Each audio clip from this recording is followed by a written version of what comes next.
السلام عليكم، ازيكم عاملين ايه؟ بتكونوا كويسين؟ خلاص احنا المفروض اصلا نكون ان شاء الله بقى مذاكره فيزياء. لو انت كنت لسه مدردش او في مثلا مشكله كانت معطلك، خلاص مفيش وقت، انت تبدا من دلوقتي ان شاء الله. طيب في جدول وفي خطه الحمد لله بفضل ربنا سبحانه وتعالى عملتها عشان ان شاء الله نلم الفيزياء النهارده اللي هو الاربع والخميس ان شاء الله والجمعه. الثلاث ايام دول باذن الله نكون قدرنا نلم ماده الفيزياء كلها. هنمشي بالجدول ده مذاكره مع مراجعه ومع حل.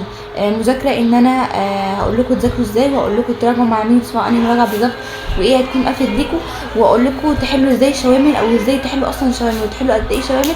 لو انتوا حتى ما كنتوش لسه حليتوا من اول السنه او درجاتكم في الشوامل ما كانتش عاجباكم، ازاي تخلصوا النقطه دي وتحلوا ان شاء الله شوامل كويس باذن الله. اول نقطه يا شباب، الفيزياء ان شاء الله انت قسمها كل يوم خد شابترين ان شاء الله.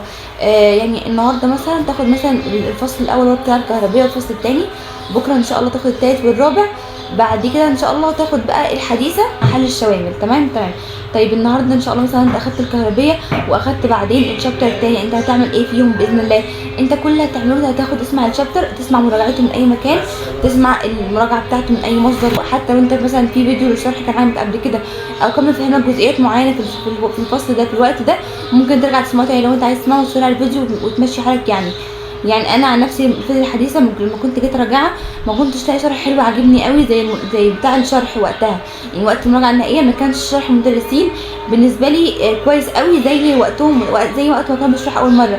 فانا لما جيت اراجع على الفيزياء الحديثه سمعت الفيديو المراجعه بتاعه، ما سمعتش المراجعه، سمعت الشرح التاني الاساسي وسرعت الفيديو عادي وخلص معايا، ما خدش وقت كبير. يعني المهم انا كنت وقتها مستفاد من الشرح الاولاني اكتر، وبالتالي رجعت له تاني عشان المها بسرعه يعني واحس ان انا فاهمه كويس عشان ابقى عارفه المهم ان شاء الله في الامتحان. ثانيا احنا اول حاجه اتكلمنا عن مراجعه واتكلمنا نعمل ايه بالظبط ونسمع فيديوهات مين، اسمع اي مصدر بتكون ما شاء الله كلهم دارسين جديد. مستر محمد معبود نزل امبارح خطه الوايت تبعها، عايز تمشي معاه اسمع الخطه وكمل ومشي معاه واحده واحده كده عادي. هو بينزل فيديوز في اليوم كتيره وانت شوف هتتابع ازاي وهتمشي خطتك ازاي عادي جدا. وبعدين بس عايزه انبه على نقطه مهمه، انه بعد ما نسمع مراجعه نحل مع نفسنا. يعني انت اصلا معاك المراجعه وسمعت كم الافكار اللي هم قالوه، انت حل بنفسك بقى. يعني سماعك الافكار دي لا يغني عن حلك اطلاقا، بالعكس انت كل ما تسمع افكار اكتر كل ما تحب تحل اكتر عشان تثبت كميه الافكار دي ما تدخلش في بعضها.